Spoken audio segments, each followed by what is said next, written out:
dari situlah kemudian muncul yang paling pertama mempraktekkan riba ini adalah orang-orang Yahudi. Yahudi ya? Yahudi ya. Ketika masih di Madinah saat itu, mereka lah yang menguasai pasar. Nah, kenapa kemudian dilarang? Apakah efek dari riba ini dahsyat atau tidak sehingga Allah di semua agama kemudian melarang? Karena memang efeknya luar biasa. Salah satu contohnya, Ustaz? Contoh ya. Ya, paling kecil, yang paling ringan saja. Dampak daripada kita misalnya, saya contoh waliyubillah, saya makan uang riba misalnya. Baik. Dampak paling kecil contohnya itu apa, Ustaz? Iya.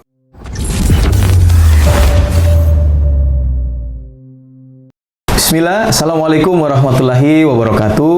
Assalamualaikum. Alhamdulillah, assalatu wassalamu ala rasulillah wa ala alihi wa sahbihi wa man wala. Asyhadu an la ilaha illallah wahdahu la syarikalah wa asyhadu anna Muhammadan abduhu wa rasuluhu. Amma ba'd. Alhamdulillah, pada kesempatan malam hari ini, di bincang-bincang santai kita pada malam hari ini, kita kedatangan tamu, narasumber yang sangat luar biasa. Alhamdulillah, salah satu dai yang bergerak di salah satu bidang keagamaan yang banyak dai-dai ini agak menghindari kalau saya lihat, tidak mau masuk ke ranah ini karena memang agak sedikit sensitif dan agak sedikit mengganggu dalam tanda kutip. Kita sudah kedatangan narasumber kita, yaitu Ustadz Abu Umar. Assalamualaikum, Ustadz. Waalaikumsalam warahmatullahi wabarakatuh. Alhamdulillah. Jadi tema malam hari ini kita akan membahas apa sih itu riba itu? Riba itu apa? Apakah sejenis hal-hal yang dibolehkan atau sejenis apa yang memang riba itu hanya isapan jempol belaka? Kita langsung tanya saya sama beliau. Oke, Ustaz. Baik. Antum baru pulang dari luar kota ini? Dari Semeru ya? Masya Allah. Ya, 1 hari dari Semeru, kemudian lanjut ke Ampi Babo. Ampi Babo lagi? Ya, Ampi Babo 1 hari 2 malam, 1 malam 2 hari ya, kurang lebih. Baru 1 malam, baru balik ke Palu. Dan insya Allah akan disibukkan dengan seperti itu. Masya supaya Allah. tidak ada yang sia-sia. Baik, Ustaz. Kita langsung saja ini. Baik. Jadi jangan ada ditutup-tutup, Ustaz. Gas memang. Gas memang. Apa itu riba, Ustaz? Iya, bismillah. Pemirsa yang dirahmati Allah Azza wa Jalla, secara umum semua agama samawi itu melarang riba. Baik dari Nasoro ya, kemudian Yahudi dan semua agama samawi. Semua melarang. Karena memang perbuatan yang merugikan orang banyak. Selain merugikan orang banyak, dia bermasalah untuk dirinya sendiri dan secara umum untuk orang lain. Dari situlah kemudian dilarangnya riba. Baik. Kalau kita mau menarik sejarah ke belakang, kapan munculnya riba itu? Ya semenjak ada transaksi. Ya, semenjak munculnya dinar dan dirham, waktu itu belum ada uang, maka saat itulah muncul kemudian orang memanfaatkan itu. Nah, dari situlah kemudian muncul yang paling pertama mempraktekkan riba ini adalah orang-orang Yahudi. Yahudi ya? Yahudi ya. Ketika masih di Madinah saat itu, mereka lah yang menguasai pasar. Nah, kenapa kemudian dilarang? Apakah efek dari riba ini dahsyat atau tidak sehingga Allah di semua agama kemudian melarang? Karena memang efeknya luar biasa. Salah satu contohnya, Ustaz? Contoh ya. Yang paling kecil, yang paling ringan saja. Dampak daripada kita misalnya, saya contoh waliyubillah, saya makan uang riba misalnya. Baik. Dampak paling kecil contohnya itu apa, Ustaz? Iya, paling kecil itu hadisnya sangat masyhur ya. Kita kan kalau tidak boleh mengatakan sesuatu tanpa dalil gitu. Nanti dikiranya orang asal ngomong aja. Ya. Jadi Rasul katakan dalam Sunan Tirmizi, ya dirhamun riba. Ini paling kecil ya. Dirhamun riba. Ya'kulur rajul wa huwa ya'lamu asyaddu min sittin wa salasina zaniyah. Ya, dirhamun riba, 1 dirham dari hasil riba. Ya'kulur rajul, yang dimakan oleh seseorang. Siapapun itu, ya. Laki-laki, perempuan, yang penting dia dimakan orang ya. Wa huwa ya'lamu, dan dia tahu kalau itu dari hasil riba, asyaddu, lebih kejam dosanya. Lebih dahsyat dosanya min sittin wa salasina zaniyah, dari berzina dengan ibu kandung sendiri sebanyak 36 kali. Itu yang paling kecil. Paling ringan itu. Paling ringan. Ini masih efek untuk dirinya sendiri. Ya, ini masih efek untuk dirinya sendiri. Kita belum berbicara efek untuk orang lain, negara dan semuanya gitu. Ini masih yang paling kecil. Untuk pribadi berarti ya, untuk pribadi orang yang melakukan itu. Sementara riba ini efeknya bukan cuma untuk diri sendiri, tapi untuk orang lain dan bisa jadi dalam ruang lingkup yang lebih besar lagi. Dalam hal ini negara. Oh, berarti dampak daripada riba itu untuk diri sendiri adalah seperti berzina ya? Berzina dengan ibu kandung sendiri. Iya, mungkin sedikit ya. Saya contohkan secara umum yang sering saya sampaikan di majelis-majelis saya itu, ketika hari ini ada orang-orang yang masih bergelut dengan dunia perbankan ya, dan hari ini mungkin dia minjem uang dan seterusnya. Ada satu kalimat yang sering saya sampaikan, bahkan kita pernah ngobrol waktu itu. Saya katakan ketika seseorang hendak meminjam uang, ya, meminjam uang kepada salah satu lembaga keuangan. Saya tidak sebutkan nama banknya, intinya bank ya. Bank konvensional tapi. Ya, jelas. Secara umum lah. Karena walaupun bank syariah, selama dia tidak mempraktekkan sesuai dengan syariat, ya tidak syariah. Tidak bisa dibilang syariah juga. Iya. Jadi ketika kita meminjam uang, kemudian oleh pihak perbankan ditanya siapa nama ibu kandung, kan gitu. Saya nggak tahu. Sebenarnya dari situ pemirsa, ketika kita ditanya siapa nama ibu kandung Anda, disitulah semacam persetujuan yang tanpa kita sadari bahwa kita akan berzina dengan orang tua kandung sendiri. Kan di perbankan itu ketika kita pinjam uang nggak pernah ditanya siapa nama bapak kandung. Betul. Kayak gitu kan? Betul. Siapa nama adik kandung nggak, tapi siapa nama ibu kandung. Disitulah kalau kita sadar bahwa saat itu kita sedang melakukan transaksi, bahwa kita akan berzina dengan ibu kandung sendiri tanpa disadari. Dahsyat sekali, itu dosa paling kecil. Sangat perumpamaan paling kecil. Perumpamaan. Dan memang bukan cuma perumpamaan sih, realnya memang begitu. Ya, realnya. Kalau cuma perumpamaan kan berarti nggak ada orang yang begitu melakukan kemudian nggak ada buktinya. Tapi ini real, orang yang sudah melakukan terbukti gitu. Banyaknya kemudian kasus-kasus baik masalah ekonomi atau masalah kekeluargaan efek dari riba ini. Oh iya. Berarti riba ini mempunyai dampak itu merusaknya pelan-pelan ya, Ustaz? Perlahan. Iya. Nah, kebanyakan sih saya biasa itu lihat-lihat kayak di grup di sosial media itu dijelaskan soal riba, soal bagaimana pinjaman uang dan lain-lain sebagainya itu. Banyak yang nanya, terus solusinya gimana? Kalau kamu cuma ngelarang-larang terus, kayak antum nih sampaikan, kayak saya, kita hari ini menyampaikan bahaya riba, terus solusinya gimana? Saya mau buka usaha, saya harus pinjam modal dong. Gimana, Ustaz? Iya, pertanyaan solusi itu sering saya dapati di setiap majelis. Rata-rata orang, Ustaz, kalau memang ini dilarang, solusinya apa? Maka sebelum saya jawab untuk memberikan solusi, saya tanya kepada orang yang bertanya itu. Sekarang saya tanya kepada Anda, yakin nggak Allah yang kasih rezeki? Yakin. Pasti jawabannya yakin.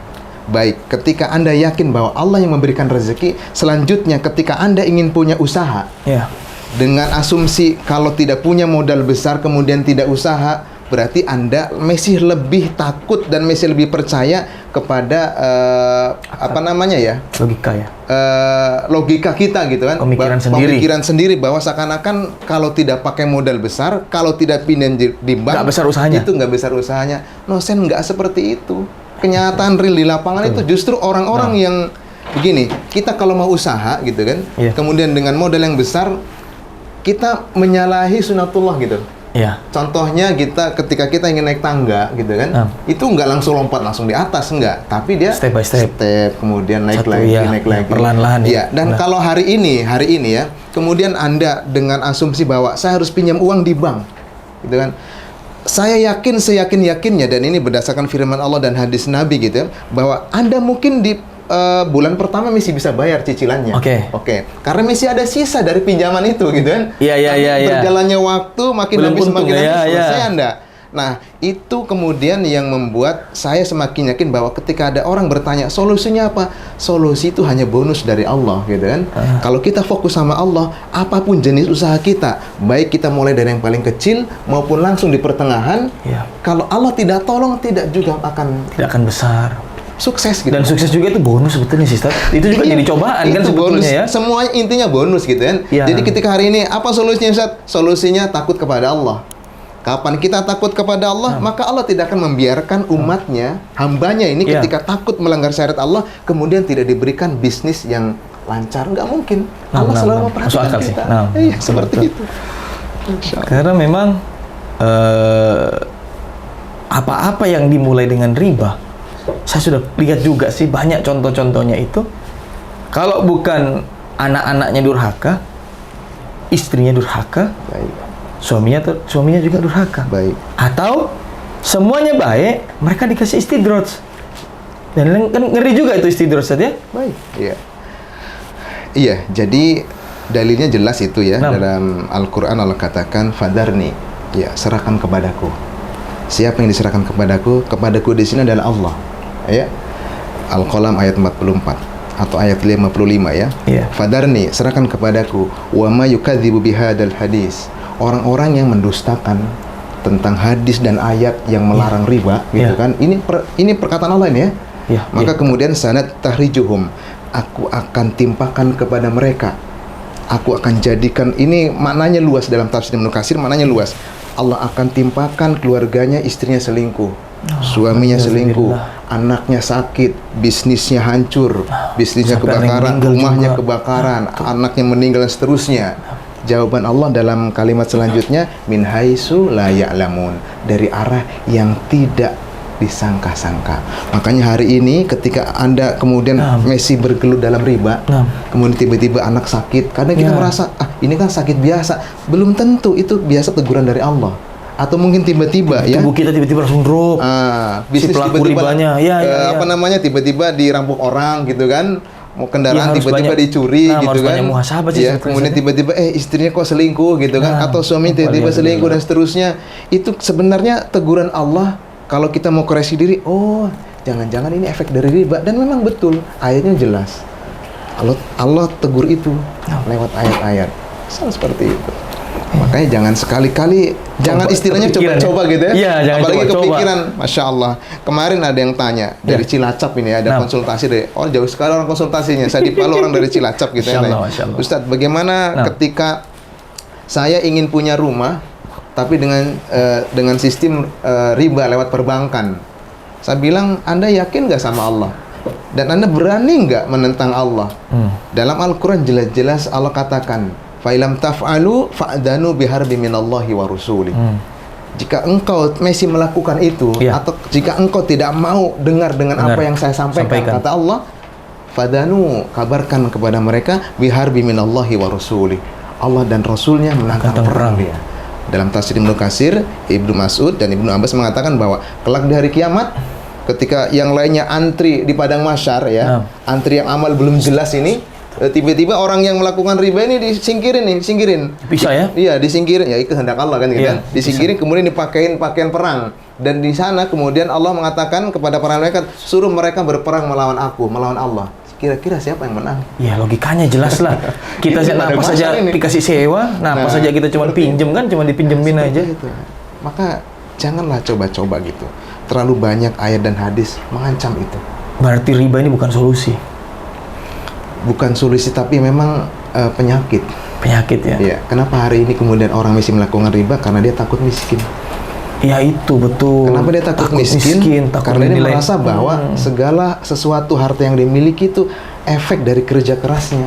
Berarti kalau kita sudah berpikir bahwa setiap aktivitas kita, bisnis kita, karena kita, berarti sama kita dengan korun.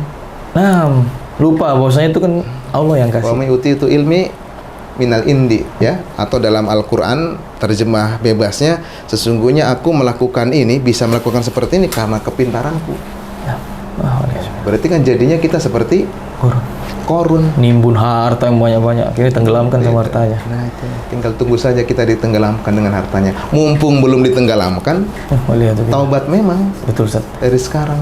Berarti apa namanya, dampaknya riba itu mulai dari diri sendiri juga besar. Nah, seperti antum jelaskan tadi di awal, dampaknya itu luas, lebar. Salah satu contohnya, Ustaz, misalnya ke pemerintah, apa sih dampak dari riba tersebut itu? Baik. jelas pemerintah atau sebuah negara itu rakyatnya kan menginginkan negara yang baldatun thayyibun wa rabbun ghafur, atau istilah lain baldatun thayyibatun wa rabbun ghafur ya, negara yang istilah Jawanya itu gemah rifah loh jinawi gitu kan. Nah, itu kan cita-cita bersama. Ya. Dan cita-cita bersama itu berarti kan suatu negara berawal dari komunitas kecil yaitu keluarga. Apabila keluarga tidak dibangun dengan harta yang halal, berarti kan berantakan. Nah, katakanlah salah satu, baik dia seorang menteri, baik dia seorang pejabat tinggi, baik dia seorang presiden, kan berawal dari ruang lingkup rumah. Ya, baik. Ketika dalam ruang lingkup rumah dia ternyata tidak paham dengan agama, wabil khusus masalah riba, maka ketika dia memimpin suatu negara, ya kita dari kecil lah ya, dari kelurahan, kecamatan, kabupaten, gubernur sampai akhirnya kepala negara, karena tidak ada konsep agama yang jelas padanya, apalagi sudah tidak bisa membedakan harta halal dan harta haram, maka efek ketika dia memegang suatu negara, maka dia akan menghalalkan segala cara untuk mendapatkan keuntungan, baik keuntungan itu mungkin dia niatkan untuk memperbaiki negara, tapi kalau berasal dari harta yang haram, maka semuanya akan berantakan. Dan sesuai dengan hadis yang diriwayatkan oleh Imam Muslim, ya, sayati 'alan nas zamanun, akan datang nanti sekelompok manusia di akhir zaman, la yubalil mar'u ma akhadha minhu, yang ketika dia mencari harta dia tidak pikirkan lagi aminal halal aminal haram, dari jalan halal atau dari jalan haram. Kapan itu? Hari ini. Makanya coba perhatikan hari ini negara kita. Saya tidak berbicara negara secara umum. Ya, secara umum ya, walaupun negara kita yang sama-sama kita cintai ini, Negara Kesatuan Republik Indonesia, yang kita ada di dalamnya, secara tidak langsung kita juga ikut andil ya, dalam artian ikut andil bagaimana kemudian negara jadi begini. Berarti efek dari siapa? Efek dari orang-orang yang masa bodoh dengan agama. Tidak mau tahu, tidak mau belajar. Tidak mau tahu. Akhirnya efeknya apa? Negara sering kali diberikan ujian dengan musibah. Coba Anda bayangkan kemarin. Betul. Saya proses berangkat ke Lumajang itu banjir di Makassar, banjir di Goa. Mundur lagi dulu Ustaz. Januari awal tahun, Mamuju, gempa. Itulah kalau kita nggak mau narik nih ya, ini kan narik yang kemarin aja. Kemarin aja lah ya. Tapi kalau narik 1 tahun ke belakang, masya Allah, afwan ya. Saya hanya wasilah saja gitu ya. Sebelum gempa Mamuju, saya isi seminar nasional ya, bahkan isi kajian subuh di Masjid Asyuhada. Ya, masjid besarnya. Waktu itu subuh saya isi, saya katakan kepada jamaah, khususnya jamaah di situ dan secara umum karena live masyarakat Mamuju. Saya katakan waktu itu salam sebuah hadis yang masya Allah, hadis ini sering saya bawakan, bahkan kemarin di Lumajang juga saya bawakan.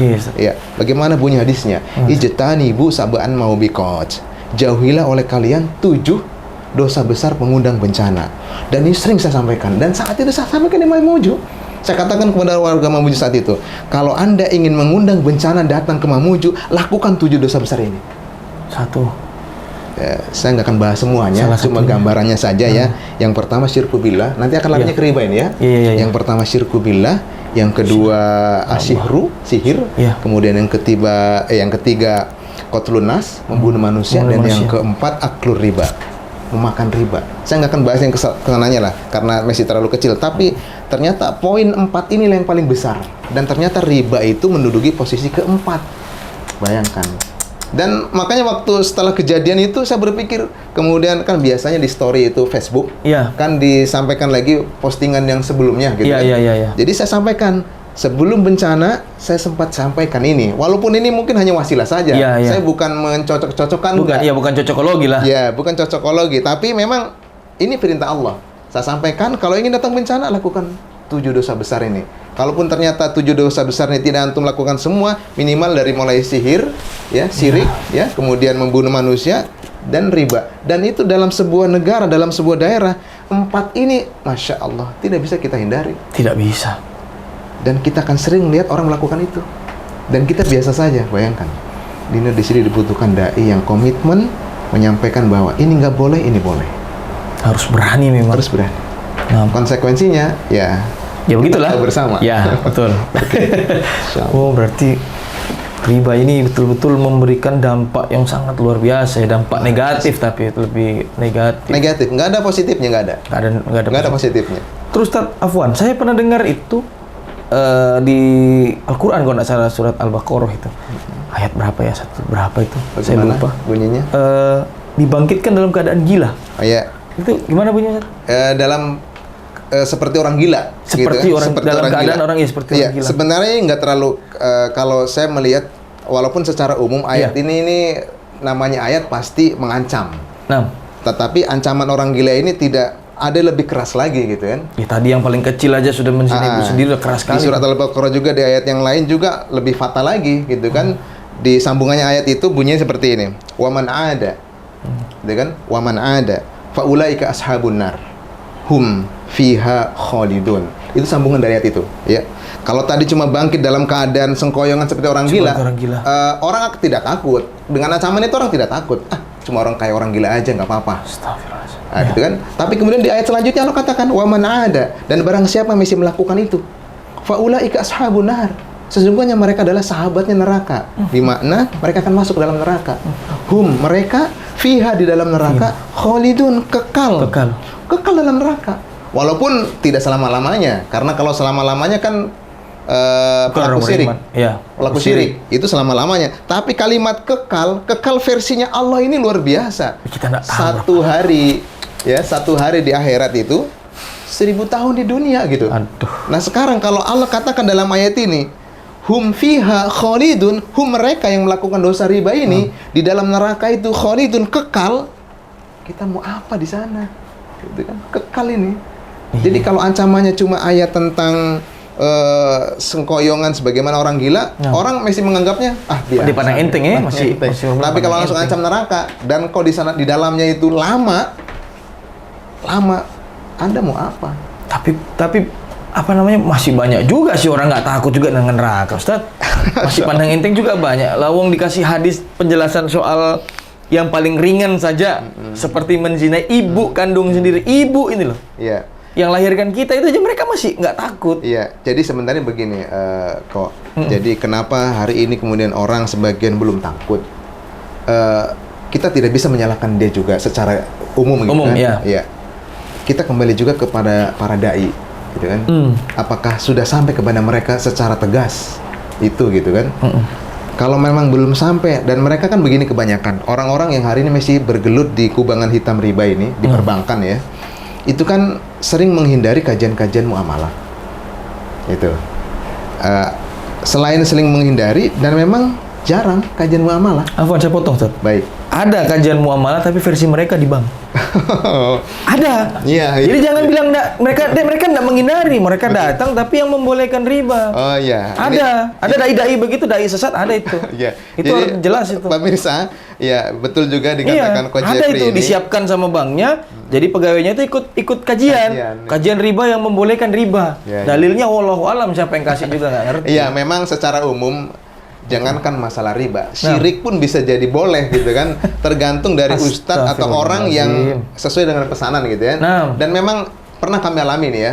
Jadi kurang lebih mungkin sekitar berapa tahun silam gitu kan, ketika kami lagi jos-josnya di Kota Palu ini, dakwah tentang riba dari masjid ke masjid dan seterusnya. Kemudian muncul itu dari salah satu lembaga keuangan resmi plat merah ya, yang instruksinya langsung dari pusat gitu kan. Surat edarannya itu tidak saya sebutkan merek. Ya. Surat edarannya itu bilang semua unit, semua dari mulai cabang sampai unit ya, itu harus bikin kajian setiap hari Jumat. Undang ustadz-ustadz yang tidak, maksudnya gini, berseberangan. Ya, yang membolehkan riba. Dapat nggak kira-kira? Dapat. Ya, cuman buat makan ya dapat. Dan memang dapat, ustadz-ustadz yang seperti itu dapat. Masuk lagi dalilnya itu yang menjual ayat-ayat Allah ya. Iya, itu begitu kok. Jadi memang apa ya? Setiap kebatilan pasti akan selalu beriringan dengan kebaikan. Jadi kalau hari ini ada ustadz-ustadz yang mendakwakan tentang haramnya riba, maka akan ada juga ustadz-ustadz yang membolehkan riba. Itu sunatullah yang seperti itu. Tinggal bahasa kitanya, baku kuat kita ini. Iya, betul. Baku kuat. Siapa yang kuat bertahan. Betul. Seperti itu. Karena memang ketika kita berhadapan dengan para pelaku maksiat, ya setiap hari setan atau jin itu pasti akan terus mendakwakan itu. Jadi orang-orang yang sudah punya ilmu pun tidak boleh capek ya, artinya tidak boleh takut atau putus asa mendakwakan ya kebenaran sesuai perintah. Betul. Ya jadi Allah. Konsekuensi pemirsa ya, kalau Anda sudah mencelupkan jiwa dan raga Anda untuk dakwah ini, untuk menebarkan kebaikan, memahamkan syariat, maka jangan mundur gitu ya. Kapan kita mundur, maka siapa selanjutnya dakwah yang mengemban dakwah ini? Walaupun kita tidak ada, dakwah tetap jalan. Tapi minimal dengan adanya Anda bertambah personil, bertambahnya orang-orang yang mendakwakan. Betul Ustaz. Seperti itu. Nah, jadi mungkin sekian Ustaz bincang-bincang ringan kita. Insya Allah akan ada season kedua sama beliau, akan lebih kita kupas soal riba ini lebih dalam lagi. Nanti masuk ke per bab atau per kasus gitu. Boleh, kita bahas per kasus. Masih umum ini. Masih umum, kita bahas secara umum ini. Saya mau lihat, kami juga mau melihat Ustaz, respon daripada penonton-penonton kita ketika membahas riba ini bagaimana. Karena ya kita tahu sendirilah pada zaman fitnah seperti ini, memang harta haram tuh lebih banyak dinikmati, lebih banyak diminati daripada harta halal. Karena memang cari harta halal pada zaman-zaman seperti ini memang sulit. Gitu. Baik, demikian bincang-bincang santai saya bersama Ustadz Abu Umar. Alhamdulillah ringan tapi berat. Artinya banyak sekali makna yang bisa diambil daripada yang beliau sampaikan barusan. Mungkin demikian dari kami. Jangan lupa untuk selalu mendukung channel kami. Oh ya, beliau ada channel YouTube juga. Boleh di-subscribe untuk lebih fokus membahas persoalan riba. Boleh, Ustaz? Iya. Pemirsa, jangan lupa di bawah ini link channel kami, Abmar TV. Kita membahas setiap jengkal masalah muamalah itu di Abmar TV. Insya Allah silakan subscribe. Ini bagian dari menyebarkan kebaikan dan memahamkan syariat. Insya Allah. Baik, demikian yang bisa kami sampaikan. Jazakumullah khairan. Barakallahu fikum. Assalamualaikum warahmatullahi wabarakatuh. Waalaikumsalam warahmatullahi wabarakatuh.